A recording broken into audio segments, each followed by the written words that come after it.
Hello and welcome to a new video. Today we're going to take a look at the Ultra League Premier Cup. This is going to be currently available for a week as well, together with the Open Great League. Not too sure if you want to see content for this cup. If you want to see some content, then feel free to leave a like and subscribe, and let me know in the comment section as well, what cup are you currently running? Are you rather going for the Great League? Are you rather going for the Ultra League Premier Cup? But anyway, here we're going to have a team that is maybe something that you're quite familiar with from the Open Great League. We're going to have a team here of Skarmory, the Feraligatr, and usually you would have the Kommo-o. But here we have the Kommo-o, which is kinda nice as well for this meta. And usually it's kinda swapped around, which means is that the lead would be the Dragon, and in the back we would have Skarmory with the say-swap of the Feraligatr. But here I just had it the other way around, and honestly, both are fine, both are totally okay. Not too sure which one is better. The issue is if you're going to run something like the Skarmory in the lead with a say-swap of Feraligatr, you're going to have a double weakness to Electric. But if you don't encounter too many Electric type Pokemon, you're going to be fine. Here in the first battle, we're going to encounter the Ampharos in the lead already, as you're gonna see as well. Here the opponent having a Drapion, which I tried to close combat against, but it did not work out at all.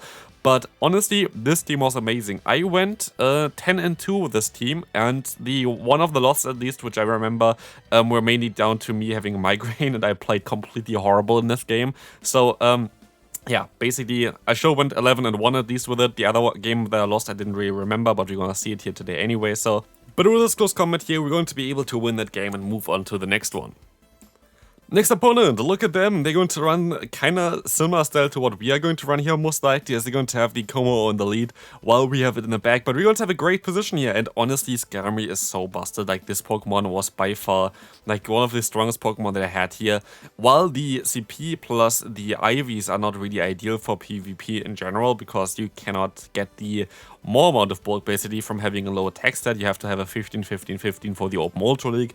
This thing was amazing, especially with like the option of going for a big Brave Bird. Bye bye. This was just like so much fun to play. Like, this team, definitely highly can recommend you to it. If you're going to struggle with electric type Pokemon, you can just swap the lead with the Kommo-o and just like, yeah, flip the team a little bit, because that's going to make it a little bit easier. But Kommo-o also was like so strong. By the way, here, kind of the letdown of the team, I would actually say Feraligatr. It's not going to be like a bad Pokemon in general, whatever, but I felt like Kommo-o and the Skarmory really kind of carried this team, which you're going to see here as well. We're going to get the opponent quite low. But here at least we're going to be able to take any kind of hit from the opponent, as there is no reason for them to run Dynamic Punch on their Poliwrath, and so we can still go for Hydrocan here against the opponents. Yeah, Kommo-o, I actually thought at this point that Kommo-o would be a little bit lower in terms of the health, and I have to say I definitely misplayed quite often, maybe also in today's video, just because like migraine and playing Pokemon Go PvP was not a great option.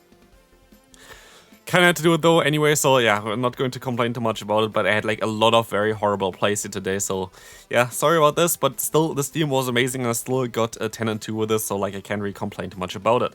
One issue for this team might be also the Skeledirge in the lead, because while Kommo-o is in theory a good answer to Fire-type Pokemon, not so much to Fire-type Pokemon with a Disarming Voice as coverage move, as double super effective against us, so that's a little bit of a trickier one.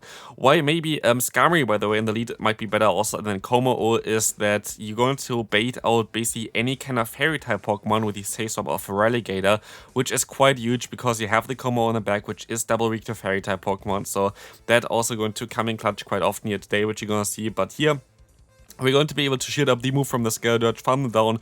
We are shield down, but we have two Pokemon and they have a Tentacruel, and this is basically game over.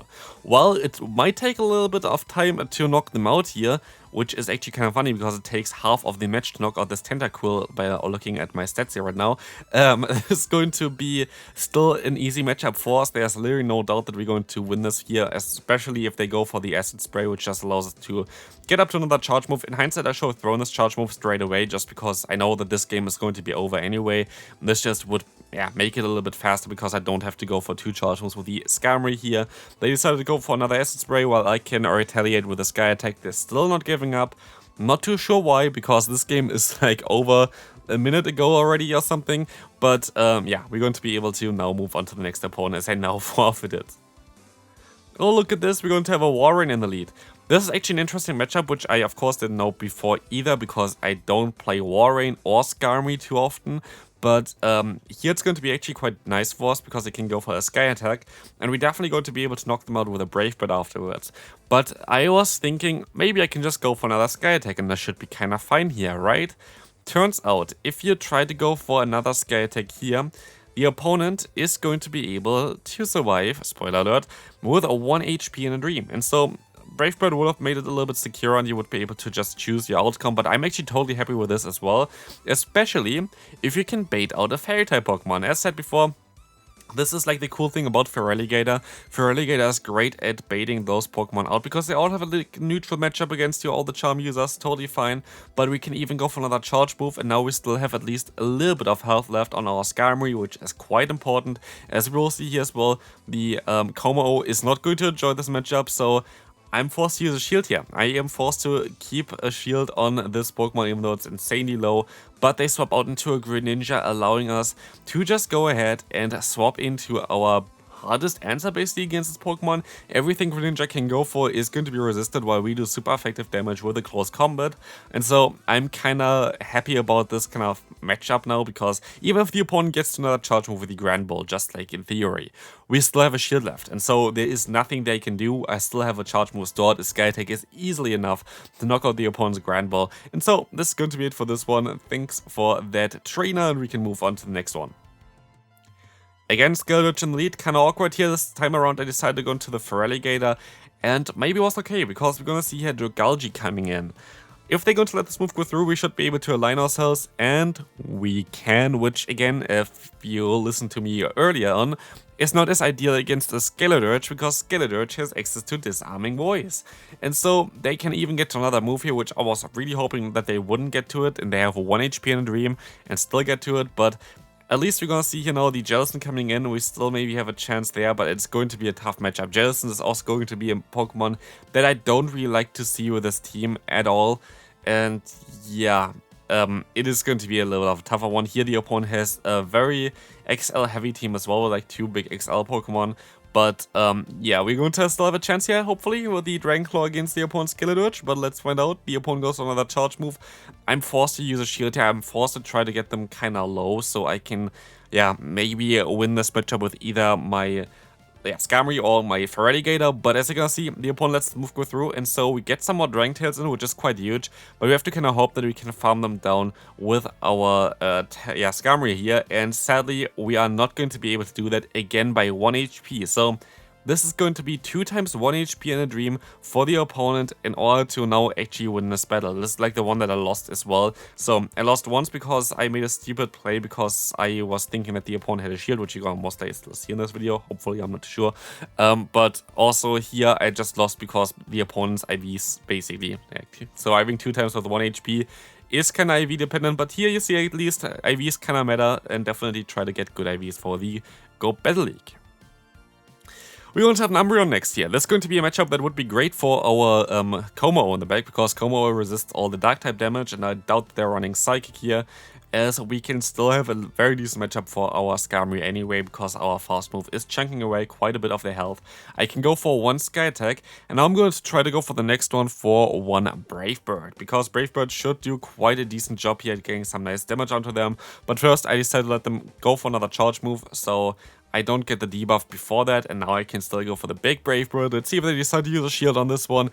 They do decide to use a shield, and so we're forced to swap out, which is fine.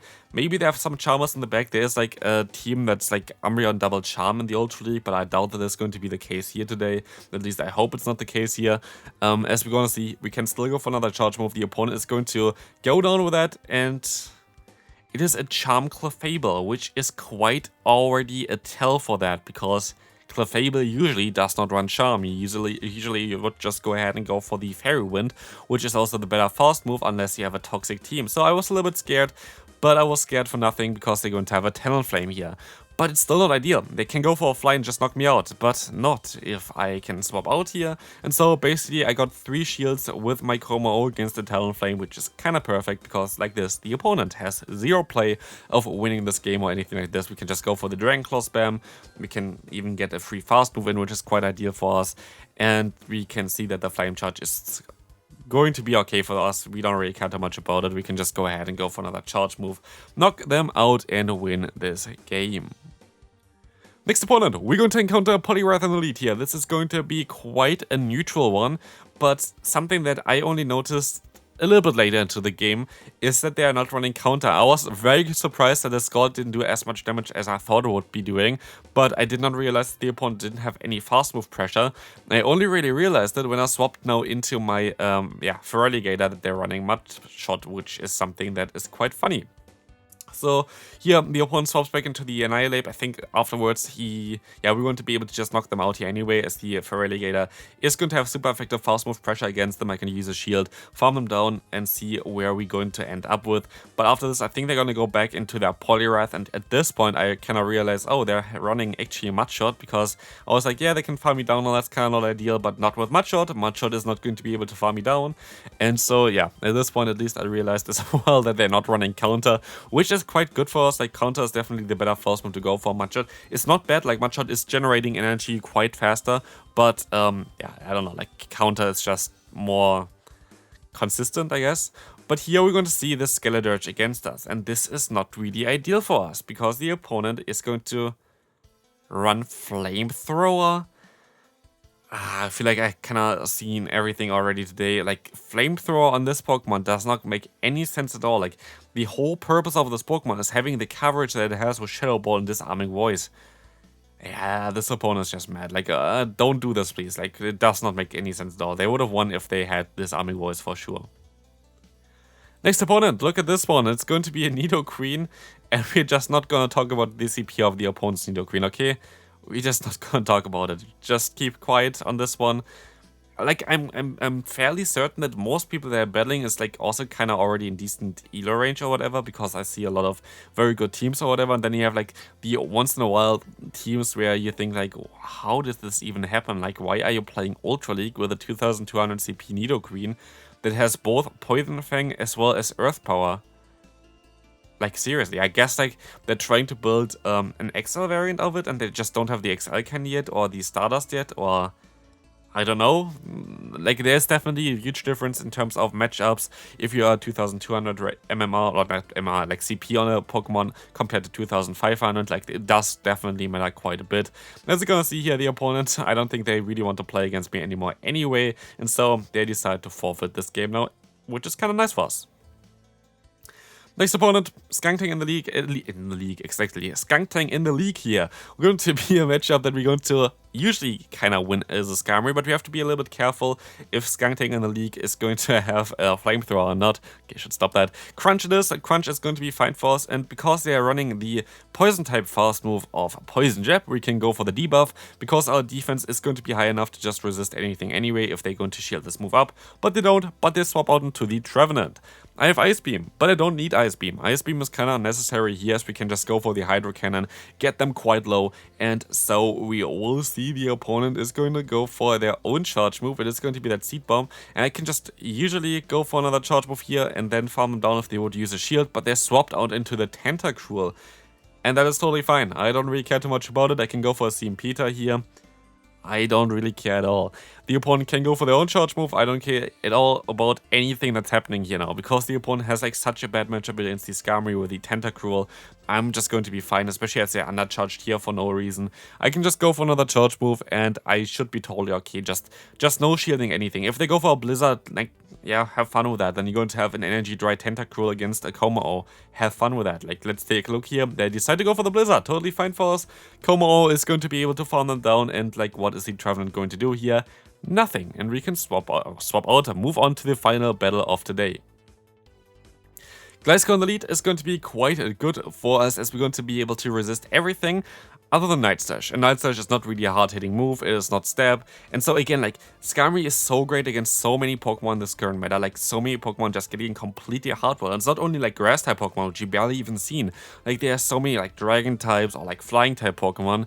And this is also one of the reasons why I would imagine that this is going to be the final season of Skarmory. I'm fairly certain that next season, Steel Wing is gonna get a nerf. Yeah, poor Empoleon, but like, I'd rather have Empoleon being a little bit lower as well again, and maybe get it like a better water type fast move like Whirlpool or something like this instead, than just having Skarmory everywhere and just kinda controlling the meta a little bit too much. It has just like too many very polarizing matchups where it just completely demolishes opponents, and I'm not too sure. I don't think it's a good Pokemon for the current meta, or in general just like makes everything kind of stale. If you take a look, for example, at the play Pokemon tournaments, like basically every team has Skarmory just because it's just like such a strong Pokemon, even in a format where you can prepare for it, which is quite mad. Anyway, this season Skarmory is going to be even better because Lantern is going to be kind of gone, and so I would imagine that Skarmory is going to be basically everywhere. But here we're going to be able to still knock out the Poliwrath, and in the back is going to be another Trevenant. It's actually not over for this game here, even though we're in a very good spot. The opponent still has, yeah, basically a full health Trevenant, not anymore, but we are currently debuffed, and they still generate energy a little bit faster than I do. And so I decided to use a shield here and swap out and catch a move onto my Skarmory. If this is a Shadow Ball, we go down, we can go for a Dragon Claw. It is not, it is just going to be the Seed Bomb, and so this is going to be it for this one as well. This was also, I think, a 5-0 set at the end. Like, this team was amazing. Like, honestly, this team was amazing. 10-2 to run over this team was quite nice, and so we can claim here after this one our 5-0, and hopefully you enjoyed this video. Hopefully you're going to have some fun with this team if you want to try it out as well. But yeah, that's going to be it for this one. Hopefully you enjoyed, and I'll see you then. Bye bye.